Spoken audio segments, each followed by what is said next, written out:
હેતુ સાથે એક આરોપી ઝડપી પાડવામાં આવે છે? આરોપી કોણ છે અને કેવી રીતે બનાવતો? તારીખ 30/6/2025 રોજ રાજકોટ શહેર એસઓજી ટીમને એક બાતમી મળે છે કે એક શખ્સ અમુક બનાવટી ચલણી નોટ વટાવવા આવવાનો છે, જેના આધારે રાજકોટ શહેર એસઓજી બ્રાન્ચ પીઆઈ અને SM જાડેજાની ટીમ દ્વારા આ શખ્સ હિતેશ કનુભાઈ દાવડા ઉંમર વર્ષ 61 જે પોરબંદરનો રહેવાસી છે તેને પકડવામાં આવેલ છે અને આ શખ્સ પાસેથી ₹100 દરની 17 ચલણી નોટ પણ કબજે લેવામાં આવેલ છે.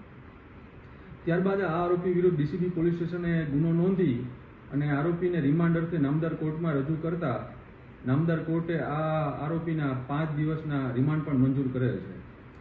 રિમાન્ડ દરમિયાન આ આરોપીએ કબૂલ કરેલ કે તે પોતાના પોરબંદરના ઘરે જ આ ચલણી નોટ પ્રિન્ટરમાં બનાવતો હતો, જે આધારે આ પોરબંદરના તેના આરોપીના ઘરે ઝડપી તપાસ કરતા ત્યાંથી પ્રિન્ટર, કટર તેમજ અસલ ચલણી નોટ જેમાંથી તે આ બનાવટી ચલણી નોટ બનાવતો હતો તે પણ કબજે કરવામાં આવેલ છે.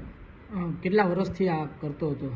આ આરોપી હિતેશ દાવડા છેલ્લા 1.5 થી 2 મહિનાથી આ કામ કરતો હતો.